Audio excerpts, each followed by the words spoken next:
The Dutch national team, famously known as Oranje, holds a sacred place in football history. From legendary runs bursting into the box, to iconic chances flowing from Johan Cruyff down to Memphis Depay, from Ruud Gullit dominating the pitch, to that unforgettable looping header by Robin van Persie, they went from fielding ruthless strikers like Dennis Bergkamp and Marco van Basten, to making a centre-back their main star. Dutch football writes its own script entirely. The craziest thing about the Netherlands? You will never find a predictable pattern when looking at how their squads or superstar players evolve. Take France, for example. They almost always rely on a generational attacker to carry the national squad. You go from Platini to Zidane to Mbappe. But whenever the Netherlands step onto the big stage, everything shifts. Fresh faces, completely different tactics, they break the mold. Even though this current generation looks nothing like the classic Dutch sides, they absolutely have the raw talent to conquer the international scene once more. They have never actually lifted the World Cup, yet they changed the sport forever. Back in the 1970s, the Netherlands gave us total football. It was totally revolutionary. Players swapping roles, attacking open space in ways nobody had ever witnessed. That single philosophy completely rewired modern football. Still, despite fighting in 3 World Cup finals in 1974, 1978 and 2010, the ultimate trophy always slipped right through their fingers. Because of those heartbreaks, they are widely considered the greatest footballing nation to never win a World Cup. Today, this Dutch squad feels like a perfect blend of old-school grit and new-school tactics. They still pack that natural creativity and high football IQ the country is famous for, but there is a sharper, pragmatic edge to their system now. Instead of leaning on legendary attackers, this squad is built on a rock-solid defense. The true foundation of the roster? A core of elite defenders starring for some of the biggest heavyweights across Europe. Anchoring everything is Virgil van Dijk. I honestly like to call him the Dutch Khal Drogo, straight out of Game of Thrones. The Liverpool veteran is the undeniable leader here. He wears the armband for his country with absolute pride. He is the beating heart of the backline, the loudest voice in the locker room, and the main guy that manager Ronald Koeman trusts completely. Van Dijk gives the Netherlands a terrifying presence at the back. Pure physical strength, aerial dominance, and absolute ice in his veins on the ball. Seriously, the man plays football like he is in a permanent state of zen. He defends, organizes the backline, and launches lethal attacks with deep passing. Sure, critics have taken shots at him as he gets older, but he remains the undisputed star of this Dutch setup, the exact guy fans hope will finally cure those historic World Cup heartbreaks. Then look at Nathan Ake. What makes Ake so valuable is his pure versatility. He can slot in at centre-half or wide out at left-back without missing a single beat. That kind of tactical flexibility perfectly honours the long Dutch history of fluid, shifting positions. During the 2022 World Cup, Ake was arguably one of their best performers simply because of how cold and consistent he stayed. He brings total composure, elite tackling, and brilliant positioning. That cover allows everyone around him to push up freely. Then there is Micky van de Ven, offering the one thing this defense craves: raw pace. Standing 6'4", the guy is terrifyingly fast for a centre-half. It makes him the ultimate weapon for sweeping up open space when the squad pushes a super high line. His pure recovery speed lets the whole team press aggressively. They know he can track anyone down during a counter-attack. Then out on the right flank, you have Denzel Dumfries and Jurrien Timber, who play like absolute tanks. And the defensive depth does not end there. Guys like Jan-Paul van Hecke and rising talent Jorel Hato give the manager incredible rotation options at the back. Hato, especially, is already viewed as one of the most exciting defensive wonderkids in the country. I really wouldn't judge him based on the absolute mess of a season Chelsea just had. The kid brings so much fresh energy and tactical versatility to this squad. Move up the pitch, and the midfield is entirely wired for total control and elite technique. Ronald Koeman loves running a double pivot system. It keeps the backline perfectly shielded while letting them cycle the ball upfield with speed and serious vision. Running the entire show is Frenkie de Jong. He is, without question, the absolute engine of this midfield. He sets the rhythm for how the whole team operates. Fans have always loved his signature calmness whenever defenders swarm him. Honestly, he is one of the most press-resistant ballers I have ever watched. Teams can hunt him down aggressively, and he still looks completely unbothered in possession. Plus, the way he just glides through the middle of the park is unreal. He escapes tiny pockets of space and dictates the match tempo effortlessly. It proves why he is world-class. Add his endless stamina to the mix, and you get a guy tracking back on defense just as hard as he pushes the attack. Then there is the explosive rise of Tijani Reinders. He has been absolutely fantastic for Milan. Even if his earlier club journey was a little bit bumpier, he shows flashes of pure brilliance, but we are still waiting for that week-to-week consistency he proved he could deliver in Serie A. Reinders gives this Dutch side a totally different weapon. He plays incredibly vertical football. He drives the ball forward, shatters defensive lines, and fires rockets from outside. Just a lethal goal-scoring midfielder. He has that instinct to crash the penalty area late, sparking chaos or simply ghosting in for an easy tap-in finish. You can deploy him as a number 8 or a 10. He comfortably controls the tempo, but isn't afraid to rush the net when space opens up. The Oranje actually boast incredible depth in the middle of the pitch, especially with a talent like Ryan Gravenberch waiting. Gravenberch has morphed into an absolute beast. He pairs perfectly with Frenkie de Jong, adding raw muscle while keeping total possession and control in those central areas. 2025 was his year. Gravenberch wasn't just a top Premier League midfielder, he was one of the absolute best globally. He was the heartbeat of Liverpool's title run. They desperately needed an elite defensive midfielder. After missing every major target, Gravenberch stepped up to save them. Then, there is Xavi Simons, an absolute creative spark. Sadly, he tore his ACL fighting to save Spurs from relegation. But fully fit? The man creates pure magic in the final third. Look, the Netherlands might produce the best defenders and midfielders in international football, but their attack? That is a massive question mark right now. Past Dutch squads featured legendary centre-forwards like Marco van Basten and Dennis Bergkamp or Robin van Persie. Today, no clear elite number 9 leads the line. Memphis Depay remains their most reliable attacker, and that guy is currently playing his club football out in Brazil. He recently broke the all-time scoring record for the Netherlands, passing up Robin van Persie.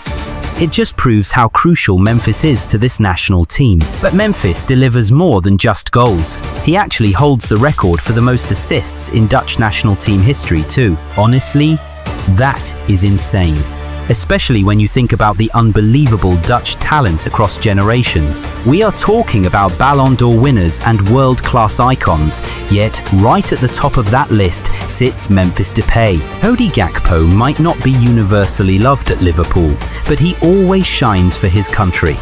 His biggest weapon on the pitch?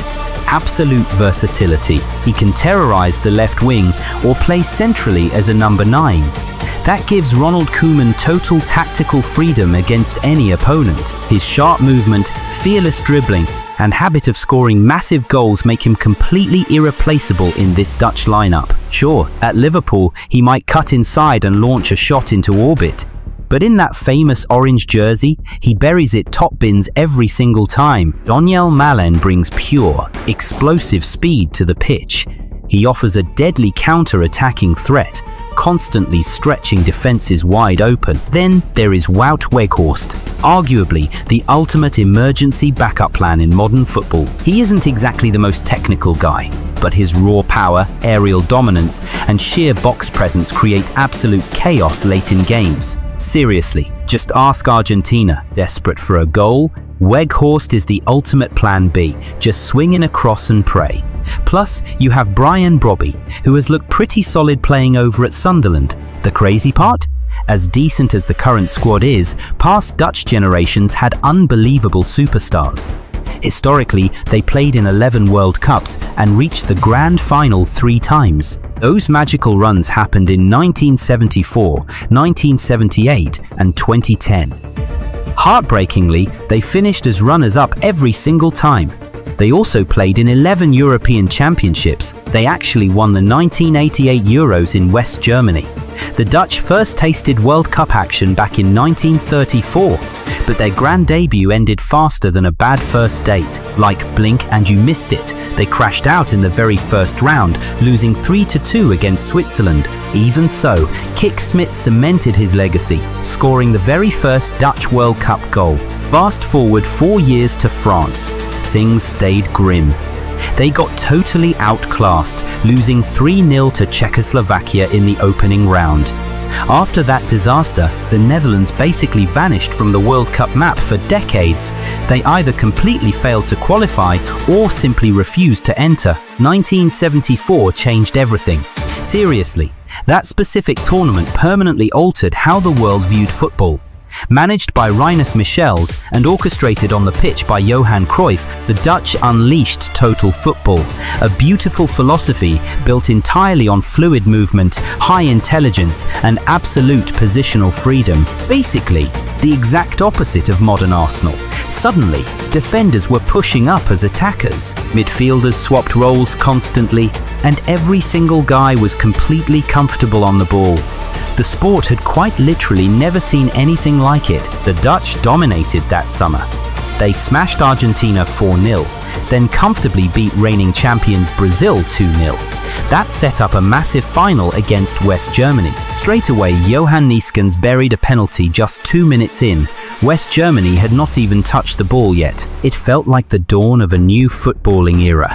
But then, the absolute heartbreak set in. Instead of burying the game, the Dutch seemingly cared more about humiliating the Germans. They started showing off with overly flashy football. West Germany fought back, equalized from the spot, and snatched a 2-1 victory. Look, they lost the trophy. But that 1974 squad goes down as pure football royalty. They single-handedly changed how the sport is played forever. 4 years later, in 1978, the Dutch made another World Cup final down in Argentina. The crazy part? They did it all without Johan Cruyff even making the squad. The whole event was swimming in heavy political tension. Stepping onto the pitch in Buenos Aires felt incredibly hostile from the opening whistle. Argentina purposely delayed their entrance. They even started petty arguments, complaining about René van der Kerkhoff wearing a simple plaster cast on his arm. The match itself was pure chaos. Mario Kempes put Argentina ahead, but the resilient Dutch fired back with a dramatic late equalizer. Then came pure agony for Dutch fans. In the dying seconds of regular time, they smashed a shot off the post, an inch to the left, and the Netherlands walk away as world champions. Instead, they dragged into extra time. Argentina bagged 2 more goals, and the Dutch choked away another grand final. Following that 70s magic, the team hit a wall. They missed the 1982 and 86 World Cups, but by 1990, they marched in as European champions with massive hype. Sadly, it ended in bitter disappointment, knocked out in the round of 16 by West Germany. Fast forward 4 years to the USA, and the Dutch squad looked completely revitalized. Carried by superstars like Dennis Bergkamp and Mark Overmars, they stormed to the quarterfinals. That showdown against Brazil? Easily one of the greatest matches of the entire tournament. It ended in a crushing 3-2 defeat. But man, it put that famous Dutch attacking football right back on the global map. Flash forward to 1998. The quarterfinals against Argentina, an absolute classic in Dutch football history. Seriously, the Netherlands and Argentina meet constantly. All those heavy clashes turned this into a massive international rivalry. Back to 1998. Tied 1-1 in the final minutes. Frank de Boer launches a stunning long ball across the pitch to Dennis Bergkamp. The rest is pure football legend. Bergkamp has surely won it. Fans still call that piece of magic one of the greatest World Cup goals ever. The Dutch eventually crashed out to Brazil on penalties in the semis, but Bergkamp's masterclass remains truly unforgettable. 2010 brought the Dutch to another World Cup final. But forget the beautiful total football of the past, this squad played brutal physical matches. Look, we all remember this exact moment, winning every single game on their way there. They looked destined to finally lift that world champion trophy. Yet somehow, bitter heartbreak caught up with them again. The defining moment? Arjen Robben breaking through, one-on-one against Casillas. That missed chance still haunts Dutch football fans to this very day. Casillas pulled off the save. Spain grabbed a late extra time winner and the Netherlands lost yet another World Cup final. Fast forward 4 years to Brazil. The Dutch delivered one of the most iconic moments ever seen at a World Cup. Facing defending champion Spain in their opening fixture, they absolutely tore them to shreds. We all know the image. Robin van Persie flying through the evening sky to score that legendary, gravity-defying diving header, a strike that perfectly captured the chaos, beauty and wild unpredictability of Dutch football. Guided by Louis van Gaal, the Netherlands played brilliant tactical football, finishing third. After totally missing the 2018 World Cup, the Dutch bounced back in 2022. They proved their fighting spirit in a brutal quarter-final clash against Argentina. Looking completely dead and buried, Wout Weghorst sparked a dramatic late comeback to force penalties. Sure, they lost the shootout, but that thriller just added another painful chapter to their endless history of drama on the world stage. Really think about that. Even without ever winning the World Cup, they just keep producing totally unforgettable moments. The strange thing about this current Dutch national team, they keep producing world-class talent, but only in very specific positions. Lately, their youth academy pipeline is just pumping out elite defenders and wingbacks. Honestly, Virgil van Dijk remains one of the best centre-backs alive right now, maybe even the best. He's the perfect blend of pace, power and passing. Then you add Matthijs de Ligt, De Vrij and Nathan Ake. People forget how massive Ake was for Manchester City, dominating centre-back and left-back. Pep Guardiola playing Ake as a full-back was actually a huge reason Manchester City secured the treble in 2023. Out wide, the Dutch are seriously spoiled for choice. You have got Dumfries, Maatsen, Frimpong and Timber. Even Tyrell Malacia looked fantastic before he completely fell off the radar. This defensive talent pool is wildly stacked. It just feels backwards that almost all their stars sit on the backline. Historically, the Netherlands always boasted terrifying attackers. We are talking Johan Cruyff, Marco van Basten, Robin van Persie and Arjen Robben. There used to be an undeniable superstar leading the Dutch forward line. Right now, that kind of lethal attacking presence is exactly what they are missing. Memphis Depay has talent, but he runs hot and cold. Some games he looks completely unplayable. Other times, you will literally forget he is even on the pitch. Stats aside, Depay is nowhere close to a Bergkamp or a Van Basten. Cody Gakpo is solid, sure, but even peak Gakpo does not touch the legendary world-class attackers the Dutch once relied on. Xavi Simons might be the only young player with that elite ceiling.